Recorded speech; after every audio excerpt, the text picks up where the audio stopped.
Today's video is brought to you in part by Ridiculous Top 10s. Do you like ridiculous things? Do you like supporting YouTube channels? Do you have 90 seconds to spare? If you answered yes to any of these questions, check out youtube.com/at Ridiculous Top 10s.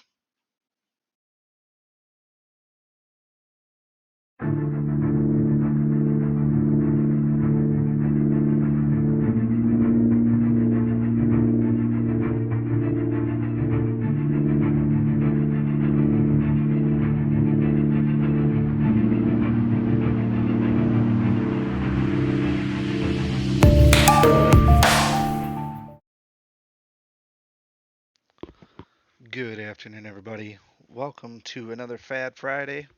Today we're looking at the Green Beast, the one and only Jabber Clinchjaw. You might be wondering why I'm picking such a odd hero. He's certainly not a superstar in anybody's book. He's always been a bit of a patsy, and that's partly why I'm picking some of the heroes that I pick is to shatter some preconceived notions. Everybody knows that Rayla's good or so and so's good and yada yada yada yada.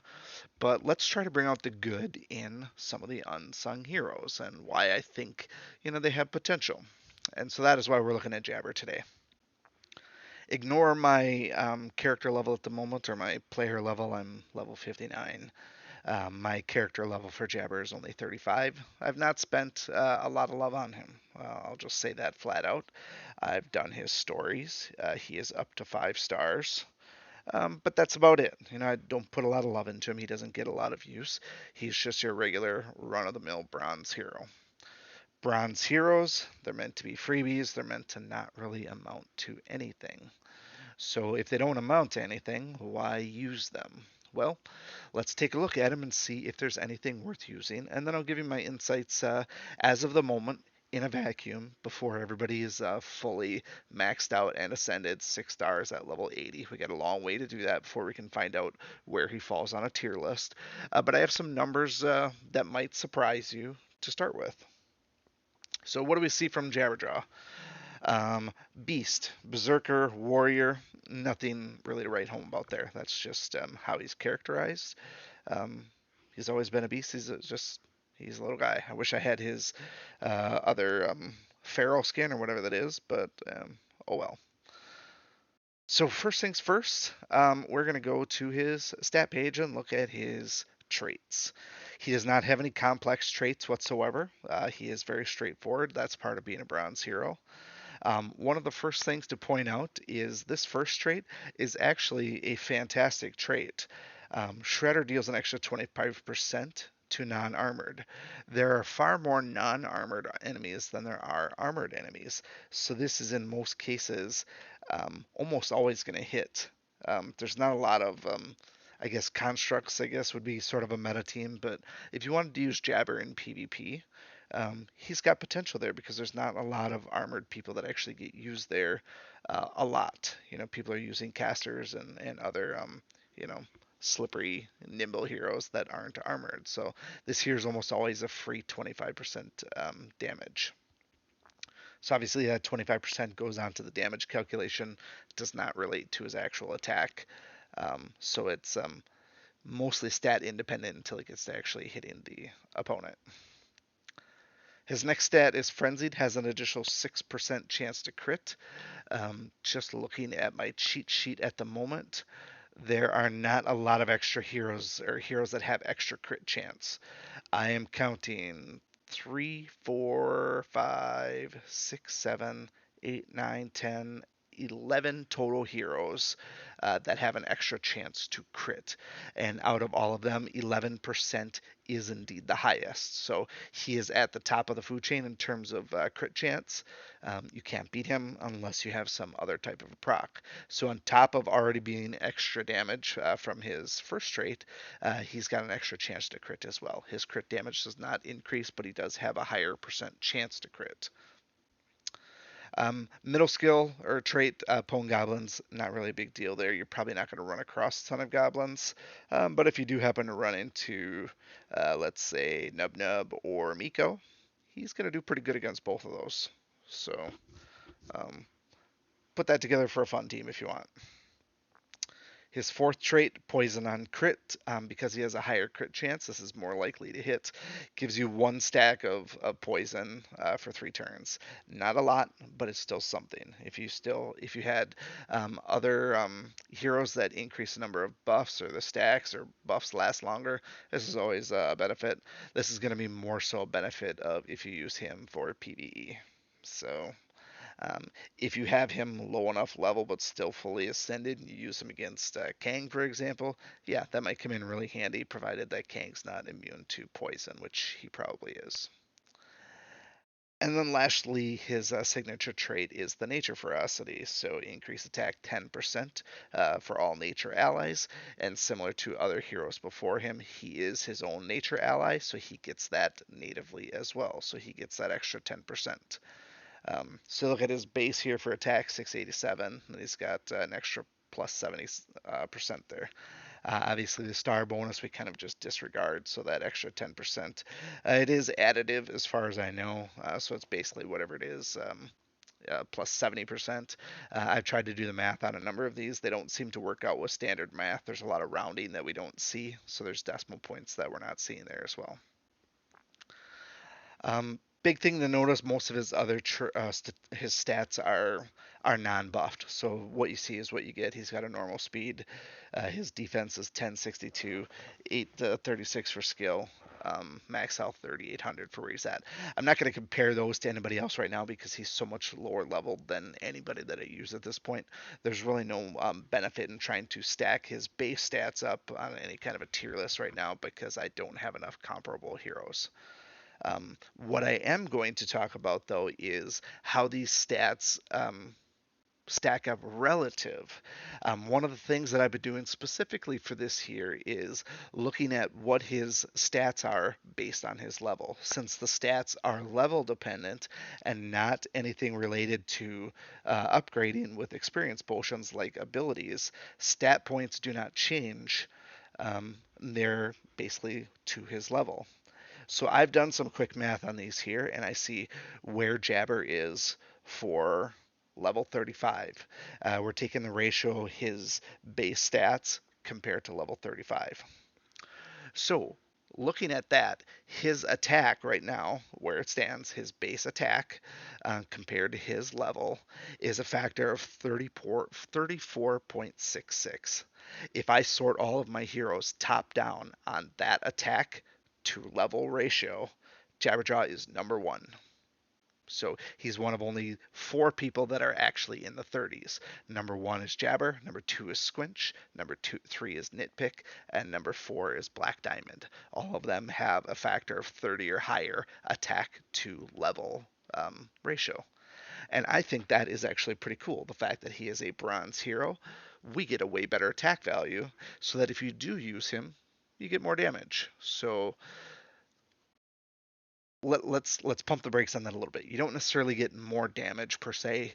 You kind of do, you kind of don't, because there are some things that are indeed independent of these stats and his level, and namely that is going to be the abilities that we're going to look at, because the abilities are going to have their own calculation that base off of that attack, and we'll do some relativity with that as well.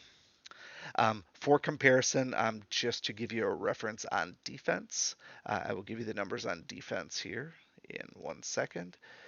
His defense to level um, ratio is at a 30.34.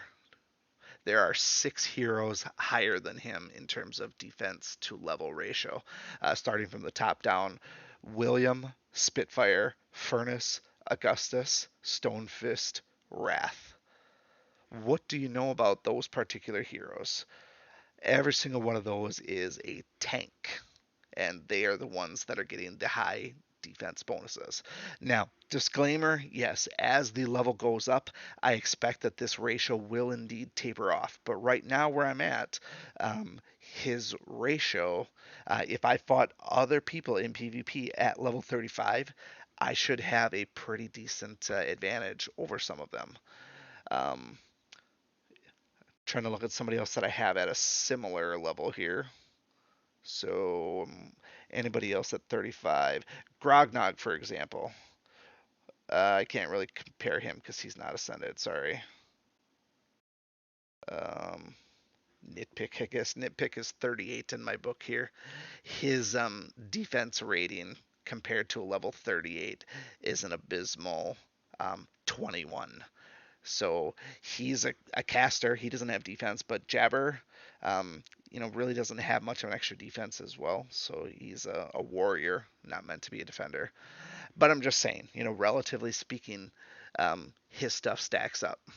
We won't bother looking at his skill, and his health is mostly um, uninspiring as well. His health is fairly up there, but there are some other ones. The tanks again are the ones that exceed him. But all things considered, at his level, his base stats are actually pretty good. Now, will these numbers hold up as he gets into level upper 40s and 50s? I wouldn't know unless I wasted the XP potions on him. Put simply, I do not have the XP potions to spare on someone like Jabber. Not when I have to do the Team Lab Thursdays and get everybody balanced out. I need every XP potion I got. So I'm not going to go into that. But I did find it interesting that his stats are actually pretty good, relatively speaking. Let's look at his abilities quick and crunch a couple of numbers on that. His basic attack is a modest 550. That comes in at under 50% of his um, attack stat. That has been, I guess, roughly par for the course. Usually these are hovering right around 50% of the attack value. I have not calculated out enough of them for this to ultimately have a show of comparison, but it fits the narrative so far. His next attack, Beast Mode, it actually goes down in number. However, you have to realize that it hits 4 times. So while the actual attack itself is, you know, 2/3 of what his basic attack is, you're taking 2/3 times 4, which is 8/3. So you're ultimately, if you're doing single target damage, you're doing about 3 times as much, which for a primary attack, the first skill, that's actually pretty good. From what I've seen so far, I've not seen many eclipse that 2.5 times mark. So that beast mode is a great attack. If you've ever been victim of beast mode, you know it actually hits pretty hard. If you're a water hero, getting hit by that beast mode is pretty legit. Add on top of that the fact that it applies fear. It's not a chance to apply fear; it applies fear.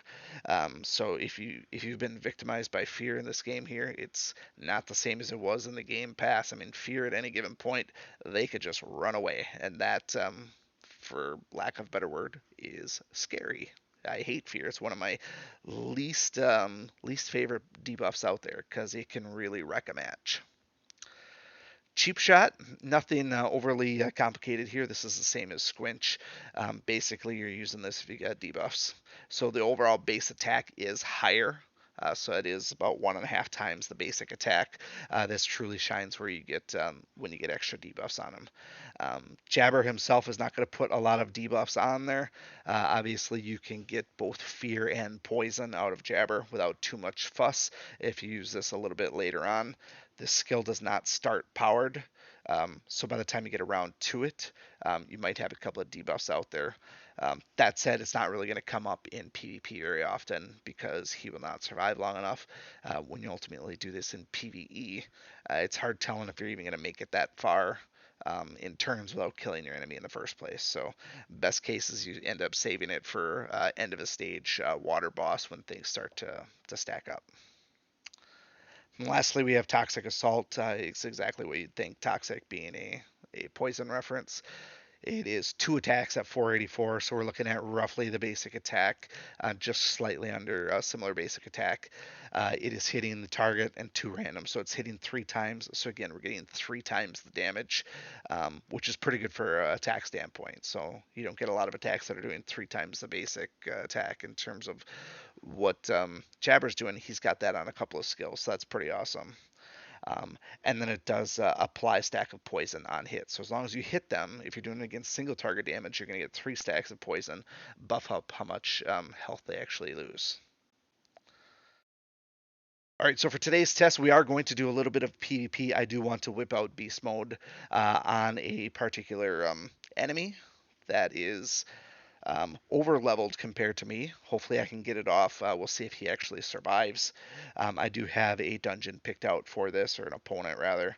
The middle one has me over leveled a little bit. So you can say Rogar's 49, Jabber was 35. We're not going to be attacking Rogar, but the team we're going to go against here, essentially, we're going to force Willow to attack, not Squinch, Spitfire to protect Jabber. I will then use Torchy to silence Rogar so that Rogar cannot kill Jabber with his Whirlwind, which he probably would. 5-star Rogar with 15 levels on him would likely one-shot Jabber with his Whirlwind. So we're going to do that to Squinch. And then what we are going to do is we are going to take um, sorry, I said Squinch again. I mean Spitfire. And then we're going to take Jabberjaw and go after Willow. So we're not going to use our elemental advantage and go against Willow for two reasons. One, Willow is much lower leveled. We want to try and say how much can Jabber actually kill. We're going to go against a 4-star Willow. I meant to say Yasmin. We're not going to go against Yasmin. Sorry, I'm losing my bearings here. So order is going to be critical here. Squinch, not Squinch. Torchy will be first. Then we are going to go with Jabber, who is down there. He is buffed right now. That's neither here nor there. They got, Willow has 13 levels on me. So, yeah. And then Spitfire is going to be in there. And then, truthfully, I don't care about anybody else. I'm going to put one extra nature hero in there because extra attack bonus. If you're going to use Jabber in PvP, you are likely going to be using extra nature heroes as well, because that's where he gets his source of power. Everyone is an extra 10%. So he's going to get a 20% bonus. Silence Rogar, like I said. He will then attack Spitfire. For good measure, I'm going to try to kill Yasmin. Didn't quite do it. And now we want to see 35 Jabber, fully ascended, against a fully ascended Willow with 13 levels. I do get bonus because of unarmored, and I got 2 nature heroes. This should be, I'm hoping, I've not tested this before, I'm hoping this is a one-shot, one-kill. I'll be disappointed if it's not. Okay, count me as disappointed. I was really hoping that was going to prove a point, but she is feared, so yeah, whatever, right?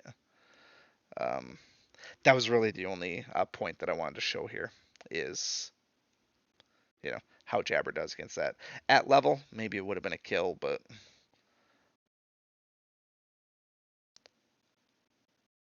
glad to see that Torchy at level was able to do something. Anyways, we don't need to finish this up. You don't need to see me waste your time with PvP. So that is my quick little overview of Jabber and what he is when he is fully ascended. So that is our full ascension deep dive for today. If you have any secret strategies with Jabber, others that synergize with him well, that would make him viable in PvP at level, feel free to comment away. Ultimately, if we come up with a great team, we will workshop that one and see how many PvP wins we can get, provided we're not going against a Construct or Light team. Otherwise, appreciate you watching, and we will see you again next time. Take care, everybody. Thank you for watching, and remember, I make YouTube videos for the American working man, because that's what I am, and that's who I care about.